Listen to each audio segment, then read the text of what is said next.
Hey, I'm Kenny Aronoff, and I'm on Musicians on the Record here with Dave, and I want you to know that you have to hit it.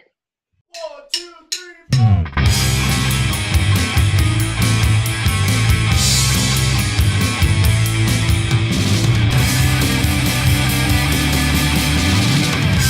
This is huge, musicians on the record. Bring it on. And so your speaking gigs, tell us a little bit about that and what you focus on, and how can somebody get a hold of you to hire you for a speaking gig? Well, for a speaking gig, you can hire me by just going to my website, www.kennyaronoff.com, and there's a form you fill out, and I got something coming up with Marathon Oil, and then I got another thing with me and 6 speakers. I just did something in Jamaica with 20 speakers called A-Fest. It's pretty extraordinary. You're dealing with scientists and, people completely out of the music, but have nothing to do with music. In the speech, I have 2 basic speeches. One is a teamwork speech, which is demonstrating how to serve, obviously as a musician, serve the song, serve the team. Leave your ego at the door. Everybody in that room has an ego, otherwise you wouldn't be in there. But the bottom line is the purpose, and I may have said this in my last interview, the purpose of a drummer when you're recording and making records, to get the song on the radio be number one. It's not about you. It's not about your beats so much. It's about the song. It's about serving the artist, the band, the producer, the record label. You're serving. You are a servant. You're in the service business. So no matter how many gold, platinum records I've been on, which is now 1,300, or diamond, when somebody hires me, I'm still a drummer serving a purpose.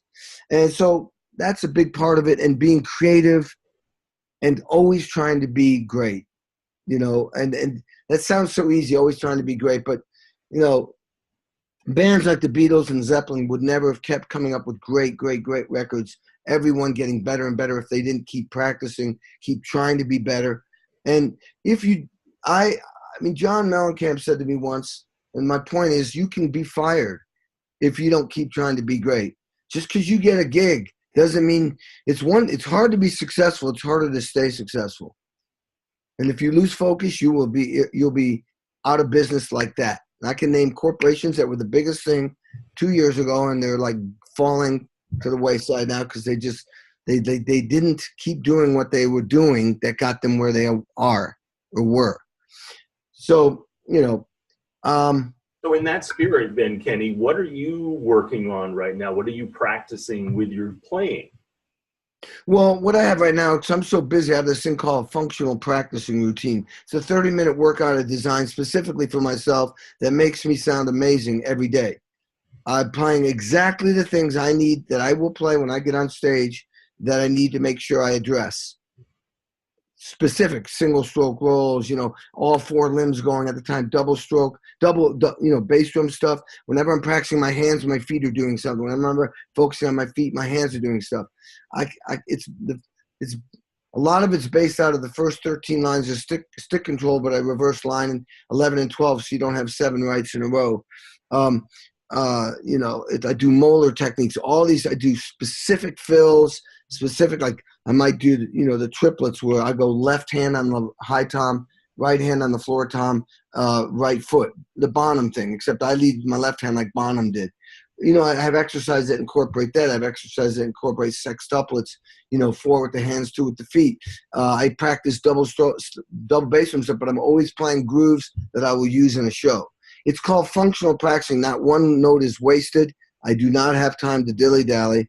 And sometimes, I definitely do it twice in a day when I'm on show days. Sometimes I do it 3 times. I do it the 3rd time before I go to bed, so I wake up warmed up.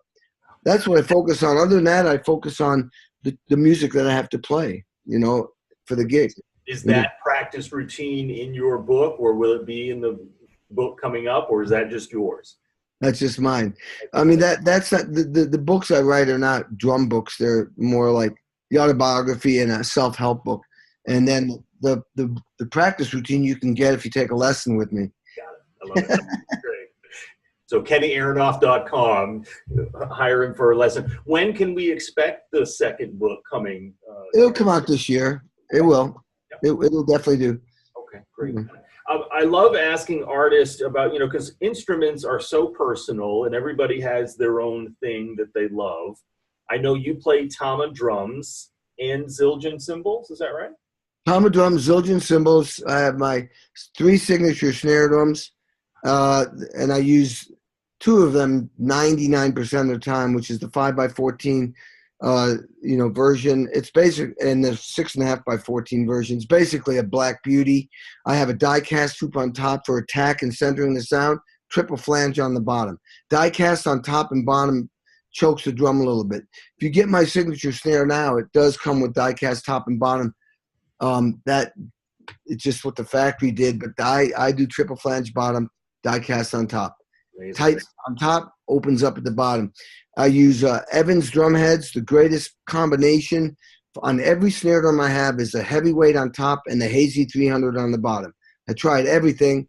It hugely makes a difference. Yes, And tell us about the engineers both took me a year to make that switch.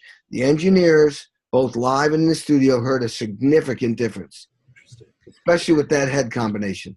They just said they got more frequency range and they could do more with what they do than they could with any other combination I had. Now, I didn't use every combination in the world. I used every combination, with Evans and another company I used to be with. And this just blew everything away. And, I have my own signature stick that Vic Firth made, basically a 5B extreme length and thickness, but I have a rock profile. I got my own signature cowbell from Meinl. When I lived in Indiana, they thought all the cows would buy my cows' bells. Anyway, it's great. It's also like a Black Beauty. It's very warm, but obviously attacks. I play Yamaha DTX electronic drums. Let's see, what am I leaving out? Zildjian cymbals, of course. That's them. I use in my studio. I have all BAE, recording gear, which is the top of the lines, basically Neve, 1073s, 1084s, and the 312s, which are like APIs. I use Shure microphones, Mojave microphones, Royer microphones the most in my setup. Yeah, because you've got your own studio, right? Uncommon Studios in LA that people can come in and hire you or just hire your studio time, right? Yep, they send me files or come in. So if you go on my website, www.uncommonstudios.com, and the music I haven't updated the music for about 4 years. I apologize. It's all right. You got to get a person. Got to get an assistant on that. I do have an assistant, but I have to get one on that one. Right. Yeah. Well, I've seen you in the studio. Some of you're on social media. It's amazing. It's like a green sparkle kit, if I'm not. Yeah, the Green Sparkle Star Classic. It's amazing. You can do anything with that kit. It's amazing. I have a Babinga kit. I have a Star kit, Birch kit, but the Matte Maple kit, and that went on 7 tours, so it kind of aged. Right. It's amazing. Like a fine wine, though, right? It's a 24, 12-inch tom. I use different depths, 12-inch, 10-inch, and then 16, 18 floor toms. Sometimes I go 12 or 13, 12. I always reverse my toms, which I've been doing since 1983. Right. And, again, it's so personal with instruments, and all the companies are amazing. The drum companies, cymbal companies. Why TAMA for you, Kenny? What's that attraction there? Why'd you land with them? Well, they wrote a check for $10 million, and I went, you know what, let me think about it. I went, yeah, sure.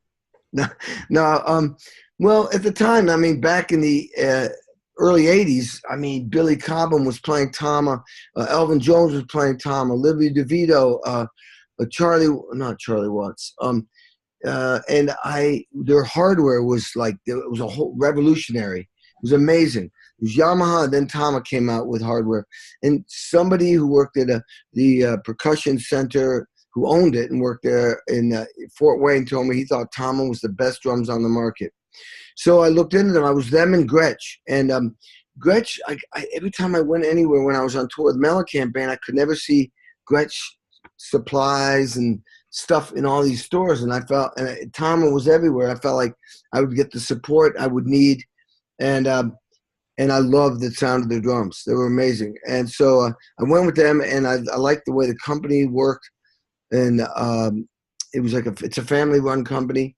And I've been with them for 30, it may be coming up to 35 years. Amazing. Amazing. Yeah. Well, it sounds like it's a great fit and obviously incredible sounding drums. So yeah, it's working. Unbelievable. So let's talk a little bit also. Hired Gun, the movie on Netflix. If you haven't seen it yet, check it out. This is well, you tell the story about what this movie is, because you're in it and you kill it in there, Kenny. It's amazing. Well, it's supposed to be about the hired gun, the people that are hired to play in big bands and do sessions. Seemed like it focused a little bit more on the live thing, but I'm supposed to start a documentary this year which will talk about the session thing a lot heavier. It won't be, but anyway, the point is, it's about people that are hired, the best musicians hired to play with artists, and Alice Cooper's interviewed and talks about it.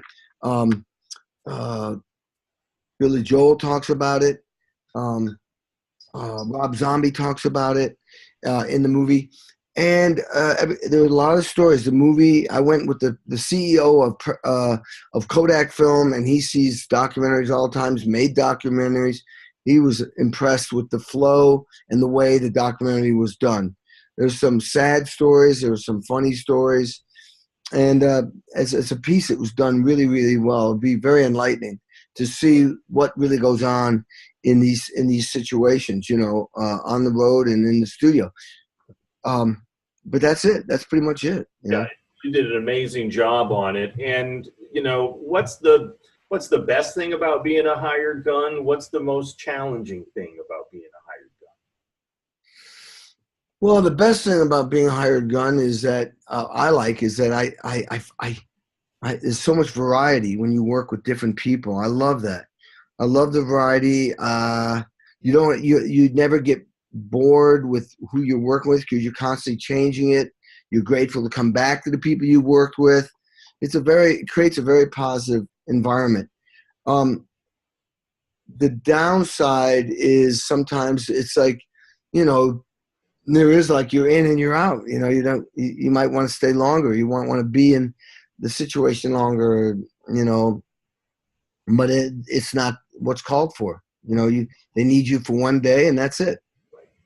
Is it okay to ask around, because the first time that I saw you was live last year at the NAMM show, and that was the sessions.org panel, and that's all about the business of music. Yeah.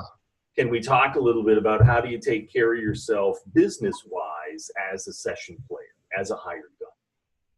Well, I mean, you got to come in with a game no matter what. Every day is a Super Bowl to me. Every time the red light comes on, it's the Super Bowl. So for me, it's very important to be mentally, physically, emotionally healthy. It's very important to be prepared. It's very important to have a great attitude when you're in a session, and I've worked with like some guys that are not very nice, and you have to maintain, because I realize your attitude can bring the session down or lift it up. That's simple, So, I realize that I can affect that whole room. I can motivate the room, as Don was said in the book. You see, I've saved sessions for him by just my attitude. One of the bigger things about being a session player, or even, on the road, is it's not about you, man. We all have egos. That's what makes us great. But you got to remember, you're working for somebody. Good advice is that the artist that's friendly to you, the person who hires you, they like you, but you guys are not equal. They are hiring you, and they can fire you, and it's their rules. It may not seem fair, but that's the way it is. It's their rules. So when a guy's standing next to you, got his arm around you, taking a picture, and he's your boss, and he's laughing, you all have a good time, you do the wrong thing, that pisses him off, and he can say, you know what, we're not working together anymore. And you're stuck there going like, wait a minute, I don't understand. I thought we were friends. You're friends, but you're not equals. That's a very heavy advice I could give somebody. That's a great lesson right there, because just like in any other business, they're your boss, right? They're your boss. They want to get along with you. That doesn't mean that you're equal. Right, exactly. Yeah. And I've also heard, we were talking, that you're also going to be, tell us about more, there's another movie pilot coming up with you and your TV stuff on Access TV. What's going on? Well, those are two different things. Access, I was doing an interview for Access for a new show, and they said, you're the most played artist or musician on Access TV. You're on TV, our TV station, more than anybody. I was like, cool. That's awesome. I love that. That's cool, because I do a lot of TV that, like all these tributes, the Dr. John tribute, the Greg Allman tribute, the Merle Haggard, the Rod, all these tributes end up on Access TV. I just did, I went to Cabo and played with Sammy Hagar on his 70th birthday, and I played with him a song I recorded in my studio for him and DMC from Rum DMC, a duet. It's badass. It's like Rage Against the Machine meets Zeppelin. And that was filmed and will be on Access TV, or was on Access TV.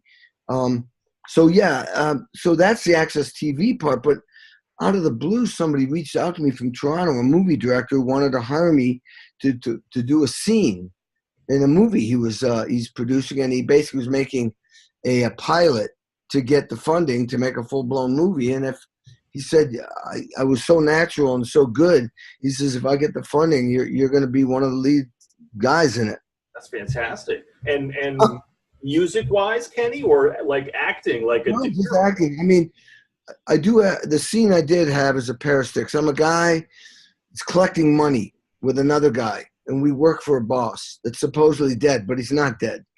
That comes later in the movie. But we're collecting at a racetrack, and as a guy who's betting money and losing, he's trying to make the money that he borrowed from Tony. Tony, So I come up to him and say, hey, listen, mofo, you got to pay up. And I go like in his face. And then when I leave, I do the same thing, like as if I'm beating it on his head. Hey, pay up. And that's the drum part. The character is in this business of collecting and working for Tony. He really wants to be a drummer, and he plays in clubs. So that's why he picked me, and I went, God, couldn't you pick the drummer in Toronto instead of flying it? Yeah, I'm glad he did it. Yeah. The thing that was difficult was that the scene is supposed to be in June, and we were doing it in November in Toronto, so it was 30 degrees. Yikes, cold. Yep. Yeah, I can totally see that, though. And this might be a new career path for you, or a direction. I mean, Steven Van Zandt from Bruce Springsteen, he went on to The Sopranos. Yeah. I mean, I'm not going to, I don't have enough hours in the day, and it's probably not smart for me to start trying to devote my entire life to acting. Right. But I hope that the movie does happen so that I can experience that. And, it's just another aspect of my life journey, and it ties in with speaking, and I've been on camera so much. The camera's this close, I didn't even see them. And the interesting thing about the acting thing was, I really got to be friends with this guy. I only had a couple hours to get to know him, and so that when I was acting with him, I felt like I knew him, and it was like playing in a band. Is that sort of, we're working together, give and take, and I truly was like trying to work with him. I was trying to serve him, and he felt that, which helped him act better. It's, once again, that we're in the service business. That's right, exactly. Yeah, and that's the main lesson with drumming, no question. You mentioned Sammy Hagar going to his birthday. Tell us a little bit about, briefly, if you would, you've played in Chickenfoot, and, a virtuoso band, all of the players, including yourself. How did that even start?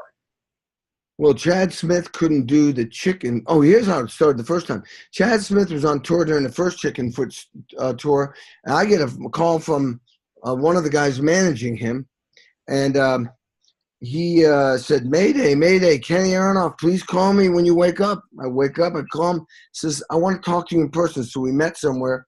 He said, look, I have a situation. You're the only one who knows it. Chad Smith popped his bicep muscle on tours in Europe. He's on tour with Chickenfoot. Would you be able to cover for him when they resume? And I said, basically, I said, give me like 30 minutes to figure this out. I had to cancel 5 things. I would have to cancel 5 things, sessions, some live dates, all kinds of important things. But I thought it was worth it. And he says, do not cancel anything yet. I just want to propose that to the band. I have somebody. Sammy decided, and this is what's so cool about Sammy, he'd rather have a one-handed drummer that he gets along with, that's the vibe of the band, than to replace him. Where I could name 99% of the people I work for would replace me in a heartbeat. They, get rid of him, shoot him. It's all about them, remember? Exactly. But Sammy's, no, he's so, then all of a sudden, sadly, a couple years later, he dies of cancer. And I'm at a show, and the other manager, I see him, and he's there because it's close to him up Napa Valley, puts his hands on my shoulder and goes, Kenny, have you heard what happened? You know, and I went, no. And he told me, I was like, oh, sad. We got past that, and he said, look, Chickenfoot's going out next year, but Chad has to go out with the Chili Peppers. Chad says, you're the guy. So I went, well, that'd be unbelievable. I said, what's the next step? He says, well, maybe you and Sammy talk. So I arranged a meeting, and Sammy calls me up and basically said, look, there are a lot of drummers that are good and capable of playing in this band. But I want somebody who I get along with because, you know, only on stage for 90 minutes, the other 23 and a half hours, you know, we're around each other, eating together, hanging out. And, you know, Chad is a tough guy to replace because he's not just a great drummer, he's an incredible personality. Personally, if I can't find the right person, I just won't tour. I won't do it because I want to enjoy myself at this point in my life. So I said, look, why don't we get together and just hang out and see if there's chemistry and play. And, you know, I'll do it for free. I'll come up there and just, you know, play with. I said, look, Chad is a hard hitter. I'm a hard hitter. Chad's a funky drummer. I'm a funky drummer. Chad's a rock drummer. He's way funnier than me, but I'm better looking. Yeah, I was just joking, but Sammy laughed. I said, you know, I totally relate to what Chad does, and, you know, I will bring my own thing to the table. But yeah, that's right. Went up there and it worked out, and that was it. And Chad was that. I got to give it to Chad. Chad was pushing for me hard. Great. It worked out, and ever since I've played with Sammy on and off and done different gigs with him. I got one coming up. It's something that Matt Sorm's doing called Give Back Music to Kids, you know, to children, and they're honoring Sammy, and me and Matt will do double drums all night. That's incredible. Playing together and separately. Wow, amazing. And so just so we include all of the guys in Chickenfoot, and that's a very cool story, Kenny. The drumming community is very close-knit, it seems like, and supportive of each other, like that story with Chad. But you got you and Sammy Hagar, Joe Satriani on guitar, who's amazing. Who else is in the band? Michael Anthony, Michael Anthony, of course. Yeah, incredible. Yeah, so what an amazing band. So you've played, I was reading in your book, you played on Letterman probably like countless times. 75 times around. Are you serious? 75 times? Well, I used to sub for Anton all the time. Amazing. So I'd be there for a week, 2 weeks, and then I was on there with Fogerty 4 times, Mellencamp a couple times. I mean, just endlessly. I was in every building he was in. It's incredible. As a house drummer and as playing with different artists. Wow. So tell us about any kind of anecdotal stories with Letterman and what maybe was a highlight of who you got to play with, in addition to obviously Mellencamp and Fogerty, but any guests who came on the Letterman show. Well, hey, Dave was always so cool with me, man. And maybe it was because, you know, he grew up in Indiana, and I was in Indiana for 35 years, and the Mellencamp Indiana thing. And you know, he would always say, hey, Kenny. And a lot of times he'd say, hey, to me after we played with an artist before he talked to the artist. Hey, Kenny, good to see you. Or one time he came up, I'm beating the crap out of the drum set, and he comes up and goes, on mic, he says, to Fogerty, John, I don't want to tell you how to run your business, but man, I think your drummer's anemic. Stuff like that. And he would sometimes throw footballs at me. One time we were both in LA and we were hanging out, and I got on the plane. We were both in first class, and I didn't sit next to him because I wanted to give him space. And he afterwards said, "Why didn't you sit next to me?" I said, "Well, I wanted to give you space." And oh man, I felt bad. I was writing Meatloaf charts out. Wow. Yeah. So I'm sorry. Go ahead. He's always been very, very nice to me. And as far as the artists, man, it's weird. I don't remember the artists as much as I remember having to do stupid human tricks once. The first time I was on the bandstand, first time I did the first show, the very first show I ever did in the original building, where he comes out and right behind the drummer, and he's saying, "You got a stupid human trick, thing." And I have a script of the whole show, and I'm nervous. I got 40 songs that Schaefer could call out, or, and I'm just really, got to read, and I've got a TV monitor, and it's just all new to me. And they're doing this stupid human tricks thing, and the guy tells David what he wants him to do to help out, which is he's going to do a handstand over a mirror, and then he wants David to tie a yo-yo to his toe, and then he'll yo-yo. Okay. David said, I'm not tying no to your toe. He says, Anton does that. Anton, oh, it's Kenny. Oh, Kenny, come on up here. I'm like, me? He goes, come on. I come up there. I'm center stage on the David Letterman show, and the guy does the handstand, and then I can't get the thing on his toe because he's moving around. Dave's, come on, get it on the toe because I got to go to commercial. I finally get it on. Then he says, go back and give me a drum roll. I mean, I felt like I was doing everything wrong, and it was that one moment I will never forget. No doubt. That's a lot of fun right there. And you were doing everything plus the kitchen sink. And now, was Letterman a drummer? I know Johnny Carson was. And so did Letterman play drums as well? Yeah, he'd come over for early days when I was something. He'd come over, say, "Hey, can I play the drums?" He'd sit down, bang around. It was unbelievable. He's amazing because he always would make a comment about the drummer or the drums after a musical performance, and then he had Drum Week, of course, the drum solos. Amazing. Yeah, I was going like, what about me? Where was I? Right, exactly. And he had a thing with twins, and they didn't. I brought my twin on the show once. I have a twin brother, and they knew I had a twin. I was like, what? Your own drummer has a twin. Right. Maybe we'll call Dave and have him on. You could be on his new show, right? So he's got a Netflix. Is he getting a new show? Yeah, he has a new Netflix show at this point. I think it's a limited run, 6 or 8. That's awesome. That's not. Yeah, that's right. And I was just realized I saw Dave Grohl dressed up as David Letterman doing the Jimmy Kimmel show. It's unbelievable. You got to check it out. It's unbelievable. That sounds hilarious. Definitely check that out. Amazing. So lastly, Kenny, I know, you've got, you're working on the book, you got movies and TV shows. You've got the NAMM show coming up, I know, later this month in January. What's coming up for you in 2018 that if you can tell us, that you're super excited about, that you're working on, in addition to what we've talked about, maybe musically, like who you feel like you're going to play with that is going to be very cool? Well, I forgot to mention it was the CEO of Kodak Film wants to do a Kenny Aronoff documentary. Nice. So we may start in film. But it won't be about drumming so much. I don't want to everybody knows I'm a drummer. It's more about life lessons and experiences and stuff. I haven't had that big, long 4-hour meeting with the director yet, but that's what we're going to do.